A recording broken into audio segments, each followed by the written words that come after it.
সীতানাথ প্রেমানন্দে একবার হরি হরি বল। নিতাই গৌর সীতানাথ প্রেমানন্দে একবার হরি হরি বল। নিতাই গৌর সীতানাথ প্রেমানন্দে একবার হরি হরি বল।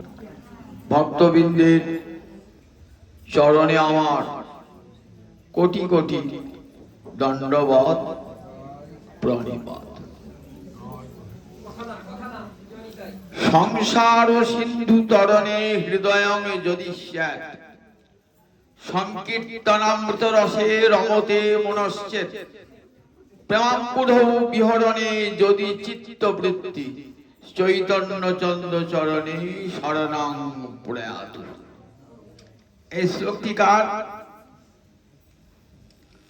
প্রবোধানন্দ সরস্বতী, যার প্রথম জীবনের নাম ছিল প্রকাশানন্দ, মহাপ্রভুর কৃপা প্রাপ্তির পর তার নামটি পরিবর্তিত হয়ে হয় প্রবোধানন্দ সরস্বতী। প্রকৃষ্ট বুদ্ধি লাভ করেছিলেন, তাই প্রবোধানন্দ। গৌর হরির চরণ কৃপায় প্রকৃষ্ট বুদ্ধি লাভ করেছিলেন। মায়াবাদ পরিত্যাগ করে কৃষ্ণ ভক্তিকে পরম ধর্ম বলে গ্রহণ করেছিলেন। তারই একটি স্তোত্র কাব্য আছে, সেই কাব্যটির নাম শ্রী শ্রী চৈতন্য চন্দ্রামৃত। চৈতন্য চন্দ্রামৃত অর্থাৎ চৈতন্য চন্দ্রের অমৃতময় স্তুতি, তাই চৈতন্য চন্দ্রামৃত। সেখানে প্রবোধানন্দ সরস্বতী বলছেন, সংসার সিন্ধু তরণে হৃদয়ং যদি স্যাৎ সংকীর্তনামৃত রসে রমতে মনশ্চেৎ প্রেমাম্বুধৌ বিহরণে যদি চিত্তবৃত্তি চৈতন্য চন্দ্র চরণে শরণং প্রয়াত। চৈতন্য চন্দ্র চরণে শরণং প্রয়াত। চৈতন্য চন্দ্রের চরণে শরণ গ্রহণ কর। সংসার কে কে করবে চৈতন্য চন্দ্রের চরণে শরণাগতি? বলেন, সংসার সিন্ধু তরণে হৃদয় যদি স্যাৎ। যদি কারো অন্তরে ইচ্ছা জাগে যে এই সংসার সমুদ্র আমি পার হব, সংসার সিন্ধু তরণে, তরণ মানে পার হওয়া, সংসার সিন্ধু পার হতে চায়। সিন্ধু মানে সমুদ্র, আমরা জলের সমুদ্র দেখেছেন তো। আর সংসারটাকে কি বলা হয়? বাসনার সমুদ্র, কামনা বাসনার সমুদ্র। সমুদ্রে যেমন তরঙ্গ থাকে, তেমনি সংসার সমুদ্র কত তরঙ্গ, কত কামনা, কত বাসনা। মানুষের জীবনের কত উত্থান, কত পতন। সমুদ্রে ঢেউ উঠছে আবার নিচে নামছে। আমাদের ঠিক তাই, জীবনে কখনো উত্থান কখনো পতন হচ্ছে। তাই সংসারটা কি বলা হয়? কামনা বাসনার সমুদ্র। এই জগতে সমুদ্র জাহাজে করে নৌকা করে পার হয়ে যাবে এবং তার একটা পার দেখা যায়, কিন্তু সংসার সমুদ্র কিন্তু পার হওয়া যায় না কোনো যানের সাহায্যে। বলছেন যদি কারো ইচ্ছা হয়, সবাই কিন্তু পার হতে চায় না, সেরকম যদি স্যাৎ, যদি কারো কখনো সংসার সিন্ধু পার হবার ইচ্ছা জাগ্রত হয়, কথাগুলি কেমন শুনুন, কারণ সবার তো গুরু কৃপা সাধু কৃপা লাভ হয় না জীবনে। সংসারটাকে বড় ভালো লাগে, এই জন্মে এটা পেলাম না পরের জন্মে পাই, এই জন্মে ভালো ঘর পেলাম না, বর পেলাম না, আবার পরের জন্মে যেন ভালো ঘর বর হয়, আর যেন টাকা পয়সা হয়। সংসারটা এমন না, মহামায়া দেওয়া না, এটাকে সহসা কেউ ভুলতেই পারে না। যত দুঃখ হোক, কষ্ট হোক, ঘুরে ফিরে আবার সেই সংসার। কিরকম বলুন দেখি? মরুভূমি দেখেছেন তো, সব কাটা গাছ, সেখানে যানবাহন বলতে একবার তো উট। সেই উটেরা কি খায় জীবন দান করে? ওই কাটা গাছ খায়। কাটা গাছ খাচ্ছে তো, আর মুখ দিয়ে রক্ত বার হচ্ছে। তাহলে কাটা গাছ খেতে গিয়ে যখন মুখ দিয়ে রক্ত বার হচ্ছে, আবার খাবো কেন আমি? কিন্তু দেখবেন উট আবার ওই কাটা গাছটাই খায়, কাটা গাছটাই খায়। এই সংসারে এত দুঃখ, এত ক্লেশ ভোগ করো, আবার এই সংসারে আমরা থাকতে চাই। সংসারই থাক, সংসারকে ফেলে পাওয়া যায় না। একটা বুড়ি, তার বউর সঙ্গে ঝগড়া হয়েছে। বলছে, বাবা মরলেই বাঁচি, আর পাচ্ছি না বাবা। এবার কি করবে? রেগে মাথা দিতেছে। সন্ধ্যেবেলায় বার হয়েছে, বউর সঙ্গে খুব ঝগড়াঝাটি সারাদিন হয়েছে। সন্ধ্যেবেলা রেল লাইনে পার আছে, রেল লাইনে পারে রেলে মাথা ধরে যাচ্ছে। যেতে যেতে মাঝে একটা বন পড়ে। তা বনিতে সাপখোপ থাকে তো, অন্ধকার হয়েছে, হাত তাড়ি দিয়ে যাচ্ছে। তাই বলছে, হ্যাঁ গো কোথায় চললো? চললে গো মরতে চললাম। তা হাত তাড়ি দিচ্ছে কেন? সাপে কামড়ায়। তাহলে তো আগেই পড়লে ভালো হবে তো। তাহলে মরতে গেও বাঁচার কি স্বাদ, কেমন দেখো না। মুখে বলি মরতে চাই, মরতে কেউ চাই না, সত্যি মরতে চাই না। এই সংসারটা যত দুঃখ দেব, কষ্ট দেব, মহামায়া এমনই খেলা না। আবার এই সংসারেই থাকতে ইচ্ছা। এই জন্মে যে স্বাদগুলা পূরণ হলো না, আবার পরের জন্মে যেন সেই স্বাদগুলা হয়। অমুকের দেখলাম 3 তলা বাড়ি, আমার একটা চালা ঘর, আমার যেন খুব চল হয়। অমুকের দেখলাম বর বিরাট চাকরি করে, মেলা টাকা নেই, আমার যেন এরকম হয়। অমুকের ছেলে মেয়ের ভালো বিয়ে হয়েছে, মেলা টাকা পয়সা হয়েছে, আমার যেন হয়। সবারই মনে মনে স্বাদ কামনা পোষণ করি তো। আর এই কামনার জন্য আবার আসতে হবে, আবার আসতে হবে, যতদিন কামনা শেষ না হচ্ছে। সংসার এমনই সমুদ্র, সংসার সমুদ্র। সংসার বাসনাকে সমুদ্র বলা হয়েছে। তাই যদি কখনো কোনো দৈবাৎ গুরু কৃপার ফলে যার অন্তরে বাসনা জাগে যে না, আর যেন সংসার করতে না হয়, আমি রাজমন্দিরেই থাকি, আর ইন্দ্রের রাজত্বেই থাকি, স্বর্গেই থাকি, দুঃখ কষ্ট আমাকে পেতেই হবে, জন্ম মৃত্যুর কবলে কবলিত হতেই হবে। সুতরাং আমি চাই এমন জন্ম যেখানে আর জন্ম মৃত্যু আমাকে তাড়া করে না বেড়ায়। আমি যেন সেই জন্ম মৃত্যুর হাত থেকে মুক্তি পাই, এমন সুখ পাই যে সুখটা পেলে যেন আর কোনোদিন হারাতে না হয়। এটা সবার, এই বাঞ্ছা সবার জাগে না। তাই বলেন, সংসার ও সিন্ধু তরণে হৃদয় যদি হয়, কোটিতে কোটি লোকের ইচ্ছা হয় আর সংসার ভালো লাগছে না, এবার গোবিন্দের চরণে শরণ গ্রহণ করব। আমরা মুখে বলি কিন্তু শরণ নিতে চাই না।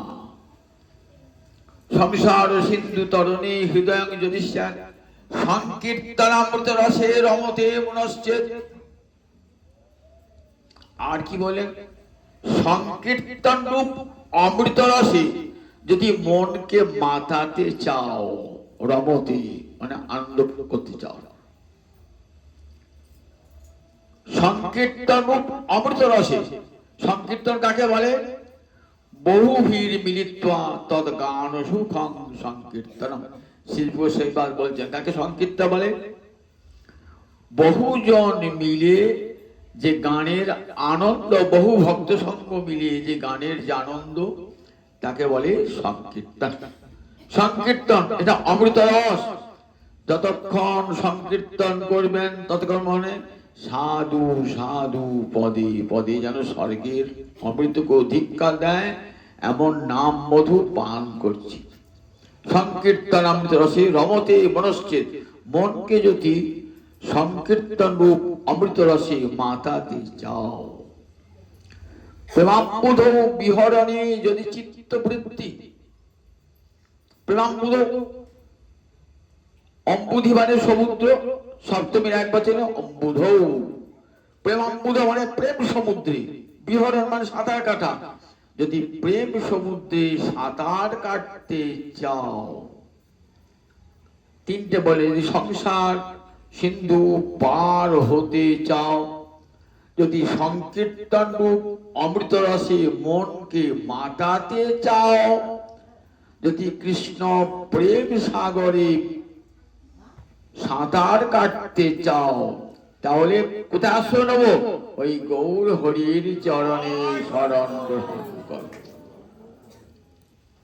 সংসার বাসনা লোপ হয়ে যাবে, মধু সংকীর্তন রসে মন মেতে উঠবে, আর সর্বদা প্রেম সমুদ্রে সাঁতার কাটবে। তাহলে এখানে বলে মহাপ্রভু দুটো দান, একটা সংকীর্তন রূপ অমৃত রস, আর একটা প্রেম সমুদ্রে সাঁতার কাটা। তাহলে নাম আর প্রেম এ দুটি মহাপ্রভুর দান।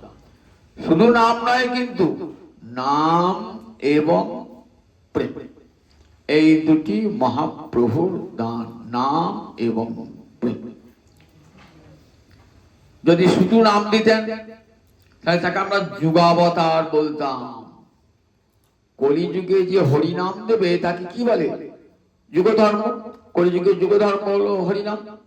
সেই হরিনাম যে দান করবে তাকে বলে যুগাবতার। আর প্রেম দানটা কে করে? প্রেম দানটা স্বয়ং গোবিন্দ ছাড়া আর কেউ করতে পারেন না।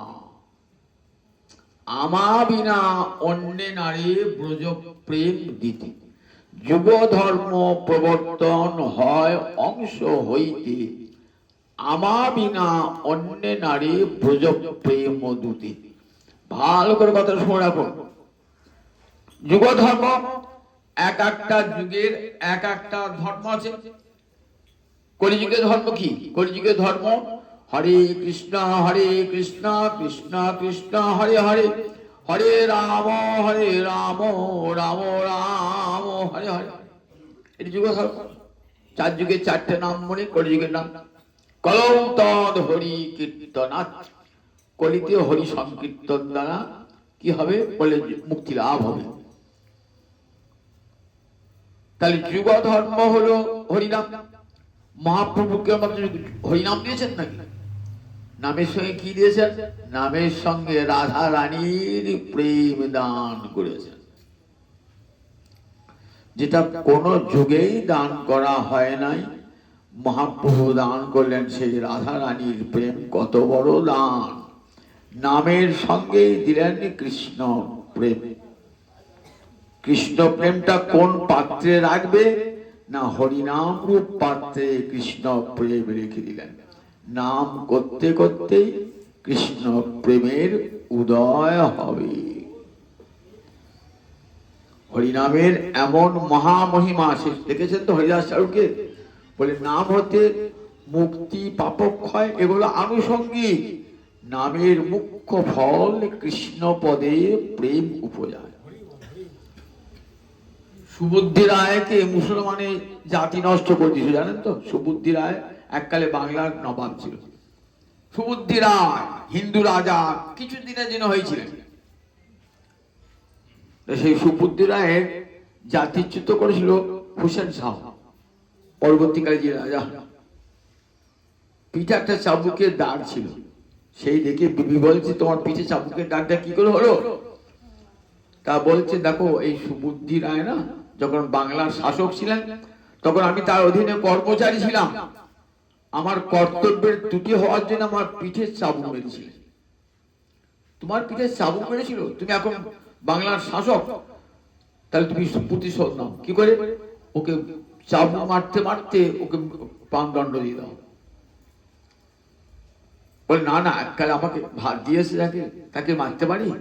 কিন্তু বিবি বলছে না, বেগম সাহেব বলছে না, ওকে হত্যা করো।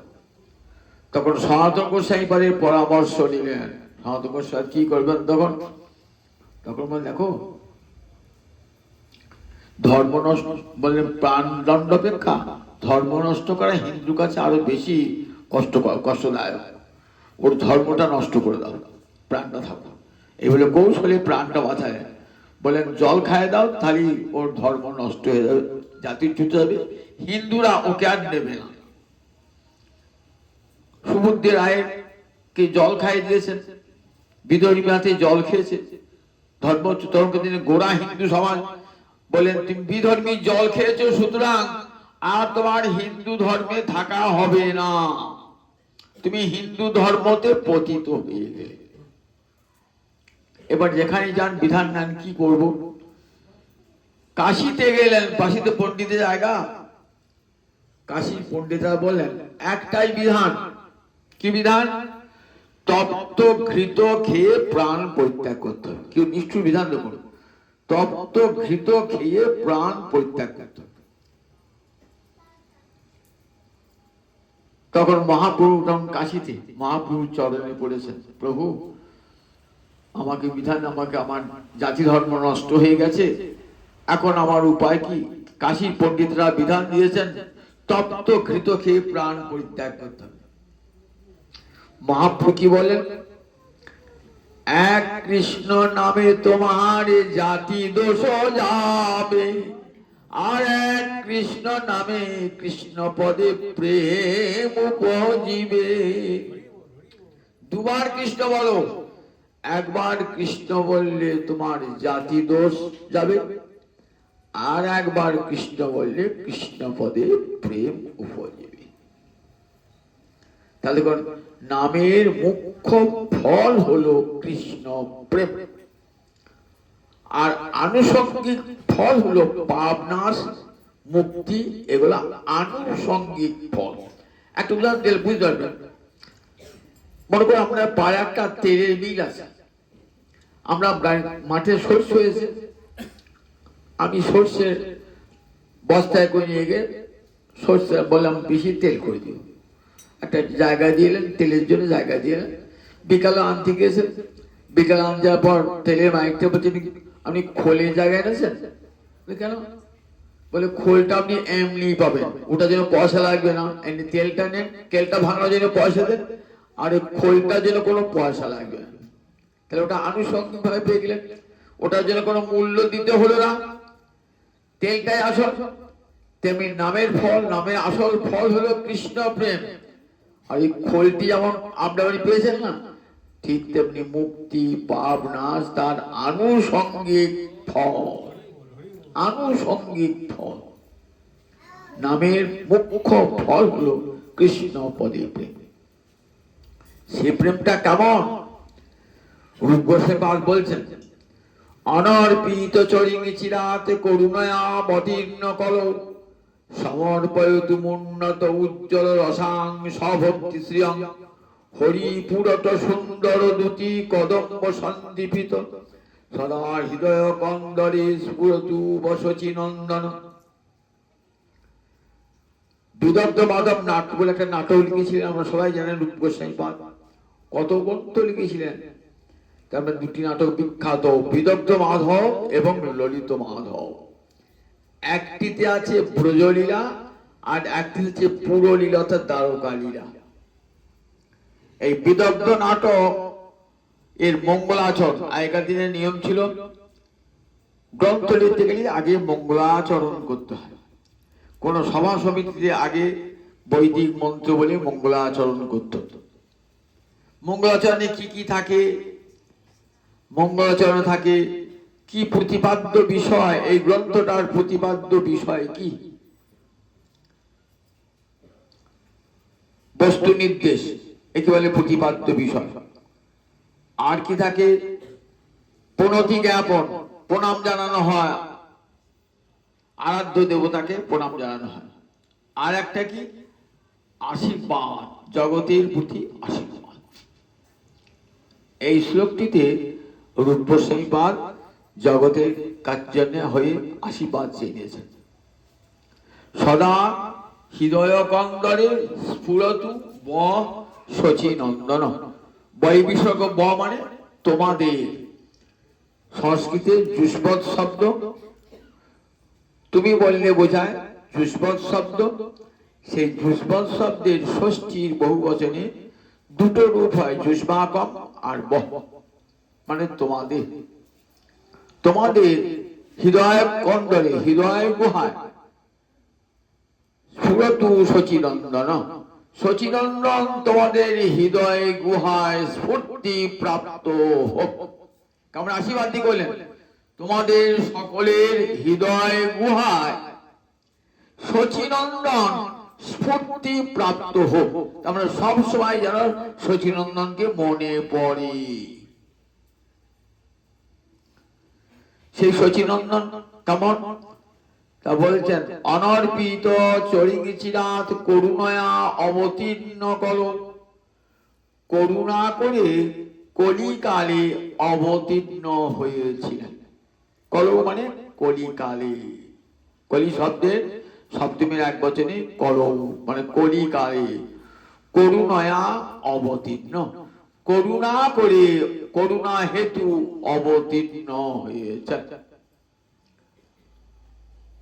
গোবিন্দের ইচ্ছা হলো যে আমি তো বহুদিন প্রেম ভক্তি দান করি নাই, গোবিন্দ লীলাটা যেই শেষ হয়ে গেল, গোবিন্দ স্বধামে চলে গেলেন, গিয়ে ভাবছেন যে আমি তো জগতের জীবকে ভক্তি দান করলাম না, চিরকাল নাহি করি প্রেম ভক্তি দান, ভক্তি বিনা জগতের নাহি অবস্থান। চিরকাল মানে দীর্ঘকাল প্রেম ভক্তি দান করি নাই। এই প্রেম ভক্তি লাভ না করা পর্যন্ত জীবের অচলা স্থিতি সম্ভব নয়। অর্থাৎ জীবের অন্তরে কখনো সুখোপলব্ধি সম্ভব নয় যতক্ষণ প্রেম ভক্তি লাভ না হচ্ছে। অনর্পিত চরিং চিরাত করুণায়া অবতীর্ণ করুন। এই গৌহরি কবার আসেন পৃথিবীতে? বললেন ব্রহ্মার একদিনে তিহ অবতার। প্রতি কলিতেই তিনি আসবেন না, ব্রহ্মার একদিনে তিহ অবতার। ব্রহ্মার একদিনটা কেমন করে হয়? খুব ভালো করে কান পেতে শুনুন, গৌলীলা শুনছেন তো? সত্য, ত্রেতা, দাপর, কলি, এই চারটে যুগ মেলালে কি হয়? একটা চতুর্যুগ। এরকম 71 বার চতুর্যুগ ঘুরলে একটা মন্বন্তর, 14 মন্বন্তর হলে ব্রহ্মার একটা দিন। ব্রহ্মার যে একটা দিন, এমনি করে ব্রহ্মা 100 বছর বেঁচে থাকে। তারপরে ব্রহ্মার ঘুম এসে যায়, তখন কি হয়? তখন প্রলয় হয়ে যায়। ব্রহ্মা যখন ঘুম আসে না, একটা দিন যে শেষ রাতে কি ঘুম আসে, তখন কি হয়? প্রলয় হয়, দৈনন্দিন প্রলয় বলে। আর যখন 100 বছর পর হয় তখন মহাপ্রলয় হয়। প্রতিদিন যে প্রলয়টা হয় তাকে বলে দৈনন্দিন প্রলয়। দৈনন্দিন পর কখন হবে? সত্য, ত্রেতা, দাপর, কলি, এমনি করে একটা চতুর্যুগ। 71 চতুর্যুগে এক মন্বন্তর, 14 মন্বন্তরে ব্রহ্মার একদিন মানে 12 ঘন্টা। আমাদের পরিমাণে 12 ঘন্টা, 12 ঘন্টা পর রাত্রি 12 ঘন্টা আমাদের ঘুম আসে। ওই সময় যে ব্রহ্মার ঘুম এসে যায়, প্রলয় হয়, তাকে বলে দৈনন্দিন প্রলয়। এমনি করে ব্রহ্মা 100 বছর বেঁচে থাকে। 100 বছর পর যখন ব্রহ্মা আর থাকে না, তখন মহাপ্রলয় হয়। তাহলে ব্রহ্মার একদিনে তিহ অবতার। ব্রহ্মার একদিনে একবার আসবেন কৃষ্ণ, একবার আসবেন প্রভু। কিরকম বললেন? যে দাপরে কৃষ্ণ আসবে, সেই কলিতে গৌরাঙ্গ হয়ে আসবে। এখন কোন মন্বন্তর চলছে? বৈবস্বত মন্বন্তর। 14 জন মনু আছে তো, তার একটা মনুর নাম বৈবস্বত মনু। এখন বর্তমান যুগটা চলছে বৈবস্বত মনু। এই বৈবস্বত মনুর যে অষ্টাবিংশ চতুর্যুগ, সেই অষ্টাবিংশ চতুর্যুগে শ্রীকৃষ্ণ দাপরে নন্দ নন্দন রূপে আবির্ভূত হয়েছিলেন। যখনই কৃষ্ণ নন্দ নন্দন রূপে আবির্ভূত হবেন, তার পরবর্তী যে কলি, সেই কলিটা আমার গৌরাঙ্গ হরি আবির্ভূত হবে। খুব ভালো করে শুনুন, প্রতি দাপরে কিন্তু কৃষ্ণ আসেন না। ভগবানের অবতার আছে, কিন্তু নন্দনন্দন কৃষ্ণ প্রতি দাপরে আসবেন না, ব্রহ্মার একদিনে একবার আসবেন। আর যখন আসবেন তার পরবর্তী কলিতেই গৌরাঙ্গ হরি আসবেন। তাহলে গৌরলীলা আর কৃষ্ণলীলা একটা লীলার এপিঠ ওপিঠ, একটা হলো লীলার পূর্বাংশ আর একটা লীলার উত্তরাংশ। দুটো লীলা মিলিয়ে একটি সম্পূর্ণ লীলা। কৃষ্ণলীলা এবং গৌরলীলা দুটো মিলিয়ে একটি সম্পূর্ণ লীলা। এই বৈবস্বত মন্বন্তরে অষ্টাবিংশতি দাপরে কৃষ্ণ বৃন্দাবনে কৃষ্ণ অশেষে বিশেষে লীলা করলেন। লীলা করার পর স্বধামে চলে গেলেন। দেখবে ভাগবতের একাদশ স্কন্ধে বলা আছে কৃষ্ণ স্বধামে চলে গেলেন। চলে যাওয়ার পর মনে মনে ভাবছেন, চিরকাল নাহি করি প্রেম ভক্তি দান, ভক্তি বিনা জগতের নাহি অবস্থা। কতদিন পৃথিবীতে প্রেম ভক্তি দান করি নাই, কবে কোন কালে করেছিলাম। দীর্ঘকাল পূর্বে যখন একবার এরকম মন্বন্তর এসেছিল, কৃষ্ণ অবতার হয়েছিল, তখন আমি এসেছিলাম। তারপর কতদিন কেটে গেছে, কত কোটি কোটি বছর কেটে গেছে। প্রেম ভক্তি ছাড়া জগতের অবস্থান নাই। আবার প্রেম ভক্তি দান করতে হবে। সেই প্রেম ভক্তি দান করবার জন্য আবার, কিন্তু প্রেম ভক্তি দান করতে গেলে ভক্তি তো আর গোবিন্দের ভান্ডারে নাই। ভক্তি কার ভান্ডারে থাকে? ভক্তের ভান্ডারে থাকে। ভগবানকে লোকে ভক্তি করে, কিন্তু ভগবানের ভান্ডার তো আর ভক্তি থাকে না। ভক্তি চাইতে গেলে কাকে যেতে হবে? ভক্তের কাছে যেতে হবে। পদ্মে মধু থাকে, আমি পদ্মের কাছে বাটি নিয়ে গিয়ে বললে আমার তো মধু দাও তো, পদ্ম বলবি আমি কোথায় মধু পাবো? অথচ পদ্মে মধু আছে, পদ্মকোষে মধু রয়েছে। তাহলে মধু পেতে গেলে কোথায় যেতে হবে? বলে মধু পেতে গেলে যাও মধুকরের কাছে যাও, মৌমাছির কাছে যাও, মৌমাছি তোমাকে মধু দেবে। গোবিন্দ পাদ পদ্মের সুধা যারা আস্বাদন করছে, গোবিন্দ পাদ পদ্মের মধু যারা আস্বাদন করছে, তারা ছাড়া ভক্তি মধু কেউ দান করতে পারেন না। ভালো করে শুনে রেখে দেন। কৃষ্ণ দান করতে পারেন না ভক্তি, ভক্তি মধু কৃষ্ণ দান করতে পারেন না। তাহলে ভক্তি মধুরা কে দান করে? ভক্ত দান করে ভক্তি মধু। যে ভক্তি মধু দিয়ে কৃষ্ণ সেবা হবে। তাহলে কৃষ্ণ সেবার উপকরণটা পাবেন কার কাছ থেকে? কৃষ্ণ সেবার উপকরণটা পাবেন ভক্তের কাছ থেকে। এবার গোবিন্দ সেবার যে উপকরণ, সেটা আমরা কোথায় পাবো? দেখুন, কৃষ্ণ ভক্তের কাছ থেকে। এবং সেই কৃষ্ণ ভক্ত কেমন একটা ক্রম আছে দেখুন। জগতের যত ভক্ত আছে সমস্ত ভক্তের মধ্যে প্রহ্লাদ সর্বশ্রেষ্ঠ। প্রহ্লাদের চেয়ে হনুমান শ্রেষ্ঠ। কেন? প্রহ্লাদ সেবা পায় না, মাথায় হাত রেখে আশীর্বাদ করেছেন, কোলে চাপিয়েছেন, কিন্তু প্রহ্লাদের সেবা দেখাতে হবে। প্রহ্লাদ সেবা করছে, সেবা করেছে। হনুমান কিন্তু সেবা করেছে, রামচন্দ্রকে কাঁধে চড়িয়েছে, কত ভাবে সমুদ্র পার হয়েছে, সীতা দেবী সংবাদ এনে দিয়েছে, কত ভাবে সেবা করেছে। তাই প্রহ্লাদ চেয়ে বড় কে হলো? হনুমান। হনুমানের চেয়ে বড় কে? হনুমানের চেয়ে বড় হলো পাণ্ডবেরা। কেন? এক জায়গায় শুয়েছে ভগবানের সঙ্গে, একসঙ্গে খেয়েছেন, একসঙ্গে বেরিয়েছেন। তাহলে হনুমানের সৌভাগ্য ছিল না? পাণ্ডবেরা। পাণ্ডবদের চেয়ে বড় কারা? যাদবেরা। ভগবানের সঙ্গে রক্তের সম্পর্ক হয়েছে। যাদবদের মধ্যে আবার সর্বশ্রেষ্ঠ কে? উদ্ধব। সেই উদ্ধব যখন বৃন্দাবনে গিয়ে দেখলেন বাবা আমার চেয়েও বড় ভক্ত আছে। কারা?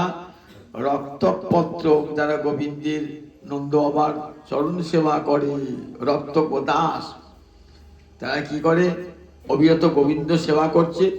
কখনো কখনো প্রয়োজন হলে গোবিন্দকে ভৎসনাও করে।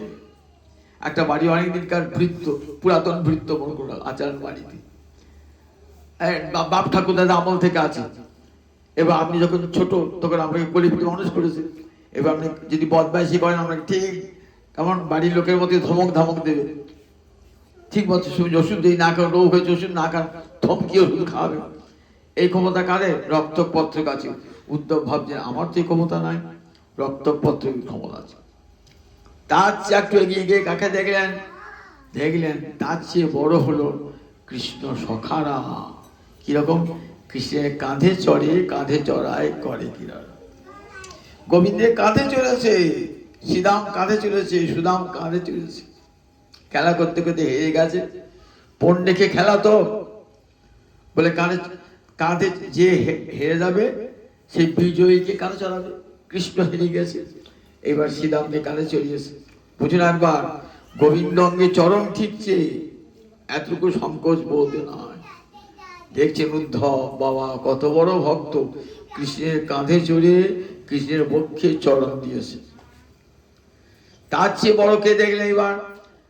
দেখছেন এবার মা যশোদা বেঁধেছে, বেঁধে লাঠি হাতে তাড়া করছে। লাঠি হাতে, ভাড় ভেঙেছিস তোকে শাস্তি দান করবো। মা আমার হাতে লাঠি লেগে গেছে। তাহলে শ্রীরাম সুদামের চেয়ে কে বড় হলো? মা যশোদা বড় হলো। এবার যশোদার চেয়ে আর কে বড় হলো? ব্রজ গোপীরা বড় হলো। কেন? তারা মান ও ভরে প্রত্যাখ্যান করেছেন ভগবানকে। রাধারানীর কুঞ্জ কুটিরে এসেছেন তো, চন্দ্রাবলী কুঞ্জ থেকে রাধারানী কুঞ্জে এসেছেন। রাধারানী বাসর সাজিয়ে রেখেছেন, বাসক সজ্জিকা অনেকক্ষণ ধরে উৎকণ্ঠিতা। এদিকে গোবিন্দ তো চন্দ্রাবলী কুঞ্জে চলে গেছে, আসতে বিলম্ব হয়েছে। রাধারানী মানে ত্যাগ করে কুপিতা, খণ্ডিত নায়িকা। ঢুকতে দেবী না কৃষ্ণকে, ঢুকতে দেবী না। সখী মঞ্জরীগণকে বলে গিয়েছে কৃষ্ণ এলেও ঢুকতে দেবী না, কৃষ্ণ এলেও ঢুকতে দেবে না। সখী মঞ্জরীরা প্রত্যাখ্যান করছে। রাধারানীর কাছে গিয়েছে, রাধারানী একটু হেসে কথা বলো না। তমসি মম ভূষণহং তমসি মম জীবনং তমসি মম ভব জলধি রত্নং। রাধারানী তুমি আমার ভূষণ, তুমি আমার জীবন, তুমি আমার ভব সমুদ্রের রত্ন। যাও যাও, যাহি মাধব যাহি কেশব মহামদ কৈত মাধব। যাও মাধব, যাও কেশব, তোমার কপট কথা শুনবো না। তাকে যোগী পায় না যোগ সাধনে, জ্ঞানী পায় না জ্ঞান সাধনে, তাকে আমার রাধারানী মান ভরে প্রত্যাখ্যান করছেন। কতখানি প্রেমের অধিকারিণী রাধারানী। আবার যখন কৃষ্ণ চলে যাচ্ছেন তখন রাধারানী কলহান্তরিতা নায়িকা কাঁদছেন। এত গভীর ভালোবাসা, সেই ভালোবাসায় কাঁদছেন। তখন ললিতা বিশাখা কি বলছে? সো কাহা যাওব আপহি আওব পুনহি লুটায়ব চরণে। মান করে কেউ কাঁদে না কি, কাঁদতে মানে গড় থাকে না। মান করে কেউ কাঁদে না কি, মান কয়লি তো কয়লি কলহে কাহে কান্দসি। মানে কয়লি তো কয়লি বইটি রহু দহ ভবনে। তুই বসে থাক, নিজের ভবন দেখ, কৃষ্ণ আওয়াজ সো কাহা যাওব আপহি আওব পুনহি লুটায়ব চরণে। কোথায় যাবে কৃষ্ণ? তোর কাছে বাধা কৃষ্ণ, কোথাও যাবে না। সো কাহা যাওব আপহি, আপনা আপনি আসবে। দেখবি আবার তোমার চরণ ধরে রাই রাখো বলে তোর চরণে ধরে সেধে যাবে। রাই রাখো বলে তোর চরণে ধরে সেধে যাবে। রাই রাখো বলে চরণে ধরে সেধে যাবে। তাহলে ভক্তির ভান্ডারী হলেন রাধারানী, একবারে চরমে মহাভাব স্বরূপিণী রাধারানী।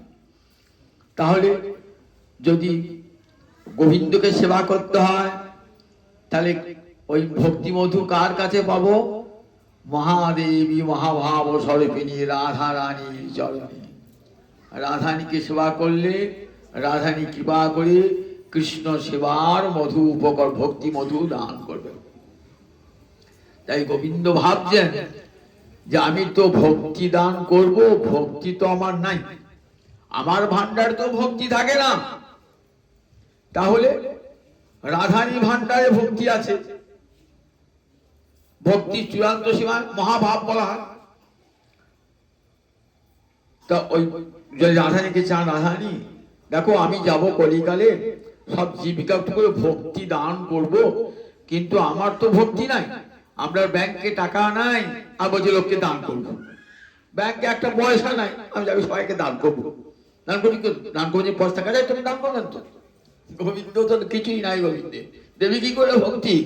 সে তো রাধারানী, একবারে প্রেম সমুদ্রের আধায় রয়েছে। চাইলে দেবে না, চাইলে সামনে একটা দেবে। যেমন ব্যাংকে মেলা টাকা আছে, আমি তাই দাও, কিছু দাও না, 10,000 নাও, 20,000 নাও, 50 কোটি টাকা আছে, দেবে আমাকে? দেবে না।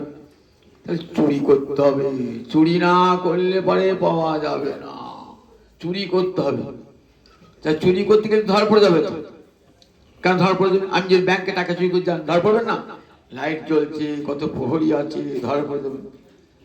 তা গোবিন্দের প্রেম চুরি করে এনে জীবকে দেবে তো? গোবিন্দের রাধারানীর প্রেম চুরি করে এনে যতবার চুরি করতে যাচ্ছেন না, কেবল ধরা পড়ে যায়, কেবল ধরা পড়ে যাচ্ছে। কি করে ধরা পড়ছেন? তবে অষ্টমহাশক্তি ললিতা বিশাখাদি সব জায়গায় আছে, প্রহরী হয়ে জায়গা আছে, তাদের অঙ্গ দুটিতে সব আলোকিত হয়ে রয়েছে।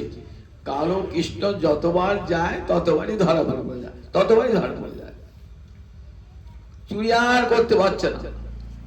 কিন্তু গোবিন্দ মনে ভাবছেন, এক চুরিটা আমি ছোটবেলা থেকেই শিখেছি, মায়ের পেট থেকে জন্মি চুরিটা আমি শিখেছি। আমি যখন জন্মালাম না, জন্মানোর সঙ্গে সঙ্গে চুরি করতে শিখেছি। কিরকম?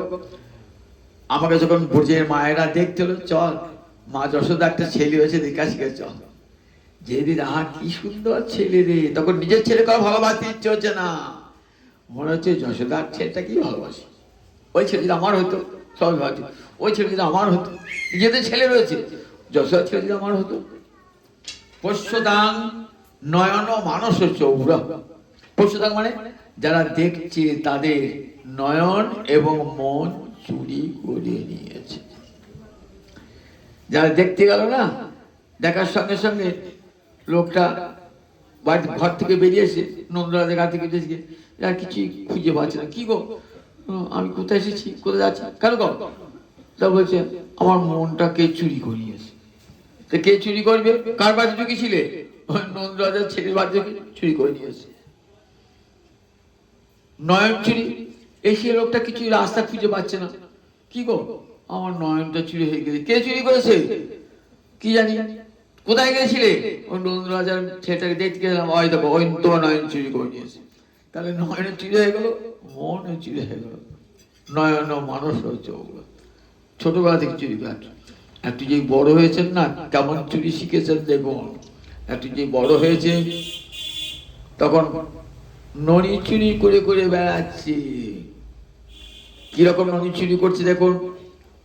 ননি চুরি করছে তো দেখছেন, সব ঘরে ঘরে প্রহরী আছে, সব গোয়ালিনীরা আছে, ঘরে ঘরে আছে, গিয়ে গিয়ে বাছুরগুলোকে খুলে দিচ্ছে। যা, দুধ তো তোদের অধিকার, তোদের মায়ের দুধ তো না খাবি, ওপরে খাবে কেন, ওটা বিক্রি করবে কেন? সব বাছুরগুলোকে খুলে দিয়েছে। শ্রীরামসুর এক দঙ্গল ছেড়ে নিয়ে গিয়ে বাছুর সাম্রাজ্য যাবে, যে যখন ছুটে যাবে সবাই না, সেই ফাঁকে ঘরে ঢুকে চুরি।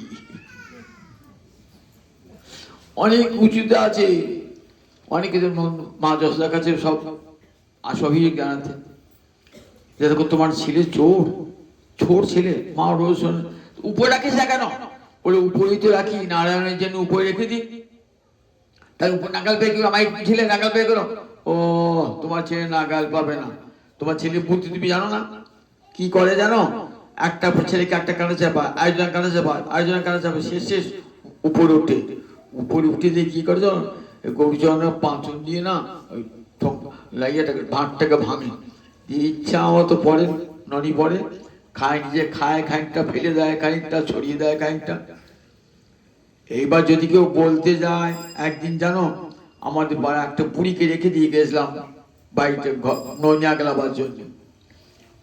বুড়িটাই চোর চোর, নন্দরাজার ছেলে চোর চোর চোর করেছে। তখন কি করেছে, খানিকটা মাখন নিয়ে বুড়ির মুখে চোখে লাগবে, এই বুড়িটা চোর, বুড়িটা চোর, বুড়িটা চোর। সেই থেকে বুড়িটা চোর হয়ে গেল। আর আমি যাবো না, বাবা আমাকে চোর সাজিয়ে দিয়েছে, আমি পাহাড়ের দিকে আমি চোর হয়ে গেল। এমনি করে চুরি করে হাত লাগিয়েছে। আবার ব্রজবালাদের বসন চুরি করেছে। পুতনা গেছিল, তার প্রাণ চুরি করেছে, পাপ চুরি করেছে। তাই ভাবছেন চুরি করা তো আমি হাত পাকিয়ে ফেলেছি, চুরি আমি করবই, রাধারানীর প্রেমের ভান্ডার আমি লুট করবই করব। নইলে জীবকে দান হবে না তো। জীবকে দান করবি কি করে? রাধারানী যে প্রেমে কৃষ্ণকে ভজনা করেন, সেই প্রেম কলিজীবকে দান করবেন আমার মহাপ্রভু। তার জন্য মহাপ্রভুকে চৌর্যবৃত্তি অবলম্বন করতে হয়েছে। কি রকম দেখুন, গোবিন্দের কালো রং তো যত ধরা পড়ে যায়। এইবার কি করলেন না, রাধারানীর বর্ণ অঙ্গকান্তি চুরি করতে হবে, রাধারানী হেমবরণী চুরি করতে হবে। আচ্ছা, এটা আশারই গল্প হয়ে যায় না? এ রামের বর্ণ শ্যাম চুরি করে কি করে? চুরি করতে পারে? এই জগতে একজন রং ফর্সা আর একটা কালো, ওই তো রংটা চুরি করবো, পারে? পারে না, সত্যি জগতে পারে না। বললে দেখো, এই প্রাকৃত বুদ্ধি দিয়ে অপ্রাকৃত তত্ত্ব বিচার করতে যাও না। রাধা রানী আর কৃষ্ণ দুটো আলাদা নয়। আমি আর আপনি আলাদা বলে আমার রংটা আপনি নিতে পারেন না, আমরা রংটা আপনি নিতে পারি না। কিন্তু রাধা কৃষ্ণ এক আত্মা, আত্মা একটা, দেহ দুটো।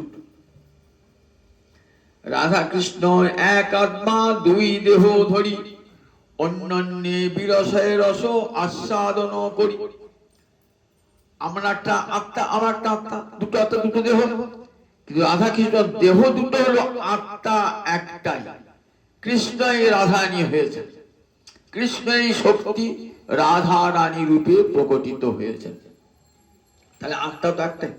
তাহলে ইচ্ছা করলে কৃষ্ণ আবার রাধারানীকে নিজের অঙ্গে নিতে পারে, আবার নিজের অঙ্গ থেকে পৃথক করতে পারে, আবার নিজের অঙ্গের মধ্যে বিলীন করতে পারে, আবার নিজের অঙ্গ থেকে পৃথক করতে পারে।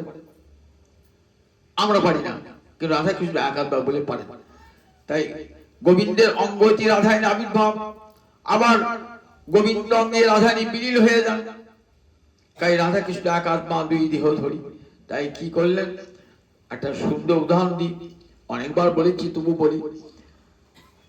একটা বাগানে সুন্দর সুন্দর জ্যৈষ্ঠী মাসে আম পড়েছে, একটা চোর তার পুরো চুরি করতে যায় আর ধরা পড়ে যায়, চুরি করতে যায় ধরা পড়ে যায়। মালিরা, একটা মালি আছে বাগানে, মালি ঘুরে ঘরে একটা ছোট্ট বড় জানলা আছে, তাকিয়ে তাকিয়ে দেখে, ভাদ্রা লুগার যাই কেউ তাকিয়ে তাকিয়ে দেখে, কেউ যদি বাগান অন্য করে এই গতির আছে, লোকটা বলছে দাঁড়া, তোর চোখকে ধুলো দিয়ে আমি চুরি করবো, দেখ তোর সামনে চুরি করবো, কি করতে হয় তুই দেখে, তুই দেখবি তাকিয়ে তাকিয়ে চুরি করছি। পাকা চোর তো। একদিন দেখলেন বাবু এসেছে আম পাড়তে। বাবু এসেছেন ধুতি পাঞ্জাবি পরে, পরপর দু তিন দিন বাবু আসছেন একই ধুতি একই পাঞ্জাবি পরে, তকে তকে রয়েছে। চোরটা বাবুর সঙ্গে সঙ্গে যাচ্ছে, দেখলে বাবু কোন ঘরটা শুয়ে থাকে, বাড়িটা কোথায়, কোন ঘরটা শুয়ে থাকে, সব খোঁজ খবর নিল। কোথায় পাঞ্জাবিটার ধুতিটা টাঙিয়ে রাখে, দেখে রাখলো রাত্রেবেলায় শীত কেটে ঘরে ঢুকেছে, ঢুকে বাবুর ধুতিটা আর পাঞ্জাবিটা চুরি করেছে। পাঞ্জাবিটা চুরি করে পরের দিন বাবু যায় 5টা, ও 4টের সময় গিয়ে না গিয়েছে, গিয়ে বাগানে ঢুকে আম পাড়ছে, খাচ্ছে, ঠলে পড়ছে। আমি তাকিয়ে দেখি জানলা দিয়ে মালিটা, আমি তাকে ও তোমার বাবুই, কারণ সেই ধুতি সেই পাঞ্জাবি ওটা বাবুই খাচ্ছে। কিচ্ছু বললাম, ইচ্ছা মতো আম চুরি করলো, আবার ঠোলেতে ভরে নিয়ে চলে এলো, চোখে ধরে দিয়ে। তো কি বলেন না মালিক, ঠিক তেমনি করে আমার গোবিন্দ কি করলেন, রাধারানীর প্রেমের ভান্ডার, রাধারানীর রংটি হেমবরণ, সেই হেমবরণটি চুরি করে নিয়ে রাধারানীর প্রেমের ভান্ডার লুট করে এলেন। রসস্তম হৃত্বা, অরূপ গোস্বামী পাল বলছেন, রসের ভান্ডার চুরি করে চলে এলেন। চুরি করে চোর তো ধরা পড়ে যাবে, যাবে না? এই কারণে এই পার্জাটি বড় চুরি হয়, তাহলে দেখবেন ধরা পড়ে যাবে কেউ না, তো চোরটা কি দেখবেন, চোরটা দুদিন চোরে বাড়ি গিয়ে দেখবেন চোরটাই নাই, এই এলাকাতে আর চোরটা নাই, চলে গিয়েছে। যা চুরিটা বৃন্দাবনে হয়েছে, এবার গোবিন্দ ভাবছেন যে ধরা পড়ে যায় বৃন্দাবনে, তারা এখন কোথায় পালায় কোথায় পালায় মনে মনে ভাবছেন, আমাকে তো এখান থেকে পালাতে হবে। শুধু তাই নয়, আমার বেশটাও পাল্টাতে হবে। এই কালো রূপে থাকলে তো হবে না, আবার রাজনন্দন হয়েও থাকলে হবে না। আমাকে এবার কি করতে হবে? এইবার আমি যাব কোথায়? গৌর দেশে যাব। সেখানে শচীগর্ভ সিন্ধু মাঝে গৌরাঙ্গ হয়ে উদিত রাধার বরণ, রাধার অঙ্গ কান্তি, রাধার ভাব গ্রহণ করে আমি গৌরাঙ্গ রূপে আবির্ভূত হব। তাই এলেন রাধারী ভাব কান্তি অঙ্গীকার করে। আর চিনতে পারবে কেউ? কেউ চিনতেই পারবে না। মস্তক মুন্ডন করি, কেশব ভর্তির কাছে সন্ন্যাস গ্রহণ করি কোথায় গিয়েছেন? নীলাচলে বসে কাঁদছেন হা কৃষ্ণ বলে। তার আগে দক্ষিণ ভারত বেড়াতে গিয়েছেন, তো পণ্ডিত সার্বভৌম বলেছেন দক্ষিণ ভারতে একজন পরম বৈষ্ণব আছেন, তিনি বড় পণ্ডিত বৈষ্ণব, রায় রামানন্দ। তিনি বড় রাজকর্মচারী, রাজ্যপাল, তার সঙ্গে সাক্ষাৎ করে আনন্দ পাবে। গোদাবরী নদীর তীরে রায় রামানন্দের সঙ্গে সাক্ষাৎকার। চিনতে পেরেছেন ললিতা সখী, তো রায় রামানন্দ হয়ে এসছে ললিতা সখী। এবার সব পুরুষ রূপ ধারণ করেছেন, রাধারানী না পুরুষ রূপ ধারণ করেছেন, কাজী সব পুরুষ রূপ ধারণ করেছেন। এইবার রায় রামানন্দ বলে, প্রভু একদিন তোমার সঙ্গে সাক্ষাৎ করে আমার আনন্দ হলো না, দিন কয়েক যদি থাকুক আনন্দ হয়। এক ব্রাহ্মণের গৃহে মহাপ্রভু সন্ন্যাসী, তো সেই ব্রাহ্মণের গৃহে ভিক্ষা গ্রহণ করছেন। সন্ধ্যা বেলায় গিয়েছে, হাজির হয়েছেন রায় রামানন্দ সব সরকারি কাজকর্ম ছেড়ে মহাপ্রভুর সঙ্গে 10 দিন ব্যাপী কত আলোচনা, সাধ্য সাধন তত্ত্ব সম্বন্ধে কত আলোচনা হলো। থাকতে থাকতে দেখছেন অদ্ভুত কাণ্ড। কি দেখছেন? দেখছেন আমি ভাবলাম একটা 24 বছর বয়সে সন্ন্যাসী, নবীন সন্ন্যাসী, কিন্তু না তো কি ভুল দেখছি নাকি? গোয়েন্দা, তো গোয়েন্দারা দেখবেন এমন প্রশ্ন করে না, চোর আপনা আপনি নিজে চুরি কথা বলে ফেলে। এমন করে গোয়েন্দার ফাঁসে পড়ে না চোর ডাকাত, দেখবেন এমন করে বারবার জেরা করবে না, জেরার পর জেরা, জেরার পর জেরা, জেরার পর জেরা, ভেঙে পড়বে সেই দোষী অপরাধী, তখন সে গড় গড় করে নিজে অপরাধ বলে দেবে। বলছেন আচ্ছা তুমি কে গো?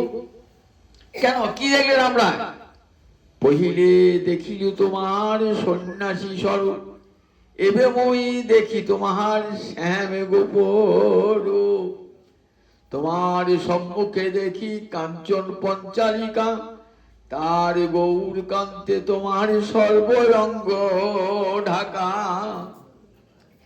প্রথমে তো সন্ন্যাসী বলি ভেবেছিলাম আমি, তারপর দেখলাম না, সে বৃন্দাবনের শ্যাম সুন্দর গোয়ালার সন্তান দেখলাম। তারপর একটা সোনার পুতুল পুতুল কাঞ্চন পঞ্চালিকা নাচতে নাচতে এসে তোমার ওই তোমার ওই শ্যাম কান্তিকে ঢেকে দিল। তুমি কে বলো তো? তুমি ভুল দেখছো রামরায়, তুমি তো পরম বৈষ্ণব, তুমি যেদিকে তাকানো সেদিকে শ্যাম সুন্দরকে দর্শন করো, যা যা নেত্রা পড়ে তা কৃষ্ণ স্ফূর্তি। আমি আর কেউ না, আমি একজন মায়াবাদী সন্ন্যাসী। না, তুমি ঠিক কথা বলছো না, তুমি মায়াবাদী সন্ন্যাসী নাও। কে তুমি বলো, ঠিক করে বলো। ধরে ফেলেছেন আমরা, এমন জেরা করেছেন না, আমরা জেরার মুখে এবার নিজেকে প্রকাশ করে ফেলেছে। দেখছেন আমরা চোখের সামনে কেমন করে রাধা মাধব মিলিত হয়ে গেল, রাই কানু কেমন করে এক হয়ে গেল, পরিষ্কার দেখতে পেলেন। একবার শাস্ত্রে পড়েছেন যে রাই কানু এক হয়েছেন, কিন্তু রাই কানু এক হচ্ছেন কেমন করে এটা দেখেন নাই। আর চোখের সামনে দেখছেন কেমন করে রাই অঙ্গে কৃষ্ণ ঢুকে গেল, রাধানী অঙ্গে কৃষ্ণ প্রবেশ করল। কে তুই বলো তো? বলছে না। তখন মুখে হাত দিয়েছেন যাতে নিজের প্রকাশ, নিজের সত্যিকার রূপটা প্রকাশ না পায়। তখন কি বলছেন, দেখো দেখুন ধরি যখন ফিরেছে, শোনো রামরায়, শোনো, চুপ চুপ করে শোনো। তবে হাসি হাসি তারে দেখাইল স্বরূপ, রসরাজ মহাভাবে দুই এক করো। দেখো রামরাজ, ধরি যখন ফেলেছ, দেখো রসরাজ গোবিন্দ আর মহাভাব স্বরূপিণী রাধানী দুইয়ের মিলিত রূপ আমি গৌরাঙ্গ হরি কলিযুগে এসেছি। সেই গৌরাঙ্গ হরি এলেন করুণায়া অবতীর্ণ করো, কলিযুগে অবতীর্ণ হলেন করুণা করি। অনর্পিত চরি গেছিলাম, অনর্পিত মানে অর্পিত চরি মানে যা পূর্বে দেওয়া হয়েছিল, আর অনর্পিত মানে পূর্বে কখনো দেওয়া হয় না। এই ভুজপ্রেম দান পূর্বে কখনো কেউ দেন নাই। অনেকেই ভক্তি দান করেছেন, বৈদিক ভক্তি। বৈদিক ভক্তি কখনো ব্রজে যাওয়া যায় না, ব্রজের ভজন আলাদা। বৈদিক ভক্তি করা যায়, বৈকুণ্ঠে যাওয়া যায়। প্রহ্লাদ, নারদ, ভীষ্ম এদের ভজনটা বৈদিক ভক্তি, বৃন্দাবনের ভক্তি নয়, মনে রাখবেন। বৈদিক ভক্তি আর রাগ ভক্তি দুটো পৃথক। বৈদিক ভক্তিতে 4 প্রকার মুক্তি নিয়ে বৈকুণ্ঠে যায়, 4 প্রকার মুক্তি নিয়ে। 5 প্রকার মুক্তি আছে, কি কি? সাযুজ্য, সামীপ্য, সারূপ্য, সালোক্য, শাস্তি। তারপরে সাযুজ্য মুক্তিটা ভক্ত কানও শোনে না, কান চাপাতে থাকে, শোনে, ওটা শোনেই না। ব্রহ্মে লীন হয়ে যাওয়া, ওই সাযুজ্য মুক্তি কথা শোনেই না ভক্ত। আর 4টে মুক্তি আছে। সালোক্য মানে সমান লোকে যাওয়া, যে লোকে গোবিন্দ আছে সেই লোকে যাওয়া, বৈকুণ্ঠে গোবিন্দ আছে। সামীপ্য মানে গোবিন্দের সমীপে যাওয়া, কাছে যাওয়া। শাস্তি মানে সমান ঐশ্বর্য যুক্ত। সার্ব মানে সমান রূপতা প্রাপ্ত। এই 4 প্রকার মুক্তি নেয় ভক্ত যদি কৃষ্ণ সেবার দ্বার হয়। বৈদিক ভক্তিতে, বৈদিক মানে শাস্ত্রের শাসন শুনে যে কৃষ্ণ ভক্তি, প্রাণের টানে নয়। আপনি শাস্ত্রে গুরুমুখে শুনেছেন কৃষ্ণ ভক্তি না করলে পরে পাপ হয়, জীবের মুক্তি হয় না। 4 বর্ণাশ্রমী যদি কৃষ্ণ নাহি ভজে, স্বধর্ম করিলেও সে রৌরবে পড়ি ভজে। 4 বর্ণে মানুষ ব্রাহ্মণ, ক্ষত্রিয়, বৈশ্য, শূদ্র। 4 আশ্রমে মানুষ ব্রহ্মচারী, গৃহস্থ, বানপ্রস্থি, সন্ন্যাসী। আপন আপন বর্ণ ধর্ম, আশ্রম ধর্ম পালন করে কৃষ্ণ ভজন না করে, তাহলে কোথায় কাল তাতে পতন হয়ে যায়, পতন মুক্তি অধম। তাই তারা কৃষ্ণ ভজন করে থাকেন। এতে 4 প্রকার মুক্তি পেয়ে কোথায় যায়? বৈকুণ্ঠে যায়। কিন্তু ব্রজে যায় না। ব্রজে যে রসের ভজন, সেটি রাগ মার্গের ভজন। দাস রূপে, সখা রূপে, গোপাল রূপে, বাৎসল্য রসে, আবার মধু রূপে। এই 4 রূপে যে ভজন, দাস্য, সখ্য, বাৎসল্য, মধু, এটি ব্রজের ভজন ছাড়া হয় না। এই ব্রজের ভজন, এই ব্রজের ভুজপ্রেম দান হয় নাই। অনর্পিত চরি কোন কালেই দান হয় না। হয়েছিল চিরাগ, অনেক দিন আগে আমরা যখন গৌর হয়ে এসেছিলেন তখন হয়েছিল, তারপর থেকে আর হয় না। অনর্পিত চরিকে চিরাত করুণায় অবতীর্ণ করো, সমর্পণ। এবার দানটা কেমন হবে? এবার দানটা সবাইকে দান করবে, কেউ বাকি থাকবে না দানটা। কৃষ্ণলীলায় দান হয়েছে, তরুলতাকে, পশু পক্ষী সবাইকে দান করেছেন কৃষ্ণলীলায়। বলছেন কৃষ্ণ বলেন আমি তো দান করেছি। কিরম দান করেছি? বৃন্দাবনের পশু পাখি, লতা পাতা, যমুনার জল সবাইকে দান করেছি। বাহ, দানটা তো ভালো হয়েছে। একজন যদি কেউ বলে আমার সম্পত্তি সব ছেলে, 4 ছেলেকে ভাগ করে দিলাম, 4 মেয়েকে দিলাম, ভাগ্নেকে দিলাম, ভাইপোকে দিলাম, বাহ তুমি তো খুব জানি গো, নিজের সম্পত্তি নিজের ঘরে রেখে দিলে দান করেছি বলছে। পয়কে দিয়েছ? তোমার সম্পর্কে বাইরে কাউকে দিয়েছ? তাই না? তা বৃন্দাবনে সবাই তোমার সম্পর্কে যুক্ত, সবাই বৃন্দাবনে তরুলতা সবকে, সেখানে তোর দান সম্পূর্ণ হয় না। তাই সবার ভয় তো সত্যি সবাইকে দান করা হয় না। তাই এবার দান যদি না করে তাকে কি বলে? কৃপণ বলে। যে দান করে না তাকে কৃপণ বলে। কৃপণে মুখ কখনো দেখো না, দেখলে কি হবে? দিনটা খারাপ যাবে। সকালে বেরোচ্ছে শুভযাত্রা করে, একটা কৃপণ সামনে যাই, ভর যাও তোমার দেখবা আজ আমার কিছু জুটবে না। কৃপণে, কৃপণ মুখাবলোকনাথ লাভ হানি। কৃপণের মুখ দেখলে লাভ হানি হয়। তো গোবিন্দের দুর্নাম গোবিন্দ কৃপণ, সেই দুর্নামটা ঘোচাতে হবে। শিল গোসাই পাল বলেছেন, কার্পণ্য দোষ দূরী করত। কার্পণ্য দোষ দূর করবার জন্য কি বলে? সমর্পণ। এবার সবাইকে দান হবে, যাকে তাকে। রাজাকেও দান হবে, ভিখারিকেও দান হবে, ব্রাহ্মণকেও দান হবে, চণ্ডালকেও দান হবে, পুণ্যবানকেও দান হবে, পাপিষ্ঠকেও দান হবে, ভাগ্যবানকেও দান হবে, আবার ভাগ্যহীনকেও দান হবে। সবাইকে, ব্রাহ্মণ চণ্ডাল জাতি বর্ণ সকলকে দান করবেন। তবে সমর্পিত উন্নত উজ্জ্বল রসাং স্বভক্তি শ্রিয়ং। তিনি যে ভক্তির বিষয় সেই ভক্তি দান করবেন কেমন? উন্নত উজ্জ্বল রসময়ী, অর্থাৎ ব্রজগোপীরা যে প্রেমে গোবিন্দকে ভজনা করেছিলেন, এত উঁচুতে উন্নত যে ব্রহ্মাদি দেবগণ পান না। আর উজ্জ্বল, যেখানে বিন্দুমাত্র কামনা বাসনা নাই। আত্মেন্দ্রীয় প্রতিবাঞ্ছা তারে কহে কাম, কৃষ্ণেন্দ্রীয় প্রতিবাঞ্ছা ধরে প্রবনাম।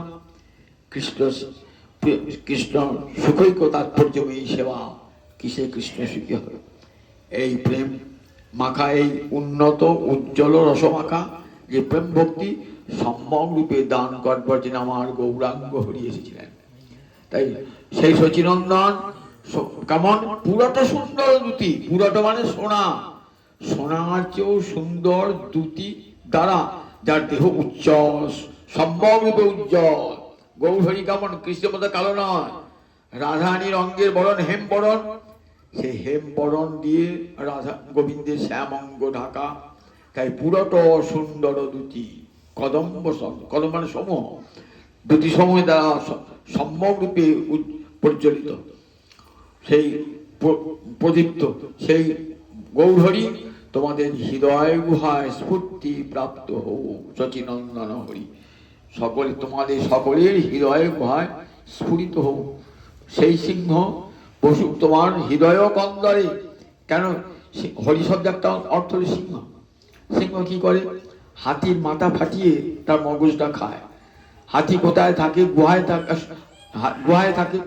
যে সিংহের রবটা শুনতে পায় না, শুনিয়া গোবিন্দ রব আপনি লাভে সব, সিংহ রবে যথা করিগণ। হাতে কোন গুহা থেকে ভয়ে পালায়। আমাদের হৃদয় গুহায় পা ফাটি আছে, দৃঢ় কলমস, দৃঢ় মানে দুটো দাঁত, কাজে হাতি, কলমস মানে পাপ, সেটা দূর হবে কে করে?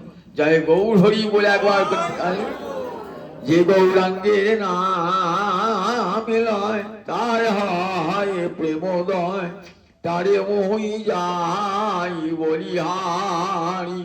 গৌর হরি নাম উচ্চারণ করলে হৃদয়ে প্রেম হয়। হৃদয়ে নামটা উচ্চারণ করলে আর কিছু করতে হবে না। যে গৌরাঙ্গের নাম লয়, তারে হয় প্রেমোদয়, তারে মুই যাই বলিহারি। গৌরাঙ্গ গুণেতে সুরে নিত্য লীলা তারে সুরে, সেজন ভজন অধিকারী। যার হৃদয়ে এই কৃষ্ণ ভালোবাসা, এই গৌর ভালোবাসা, গৌরাঙ্গ গুণে যার চোখে জল আসে, সেই তো ভজনের অধিকারী। যে গৌর বলে ডাকে সেই প্রেম লাভ হয়। সেই গৌর হরি আমার আবির্ভূত হয়েছেন আগামীকাল, গতকাল আবির্ভূত হয়েছেন। গতকাল ফাল্গুনী পূর্ণিমা, ফাল্গুনী পূর্ণিমা তিথি নক্ষত্র ফাল্গুনী, শুভক্ষণে জন্মের আমার গোড়াদি জমণি। জগতের সমস্ত পাপ তাপ নাশ করবার জন্য এসেছিলেন আজ থেকে 540 বছর আগে। শচী জগন্নাথকে অবলম্বন করে জগৎ জীবের অমঙ্গল দূর করবার জন্যে কলিঘোর তিমিরোগের আসল জগজন ধর্ম কর্ম গেল দূর, অসাধনে চিন্তামণি বিধি মিলা বলবানি, আমার গোড়া বড় দয়ার ঠাকুর। কলির অন্ধকার যখন জীবকে গ্রাস করেছিল, তখন আমার গৌরাঙ্গ হরি আবির্ভূত হলেন। কলির অন্ধকার নাশ করে জীবকে পরম পথের সন্ধান দান করলেন, পরম প্রেম ভক্তির পথে যাত্রা নির্দেশ করলেন। তাই গৌর হরি আমার জগতের চিরবরেণ্য চিরস্মরণীয় নমো মহাবদান্যায়। আমার গৌর হরির মতন এত বড় বদান্য, এত বড় দাতা শিরোমণি জগৎ আর নয়। সেই গৌর হরির চরণে কোটি কোটি প্রণাম জানিয়ে আজকে আমার হরিকথা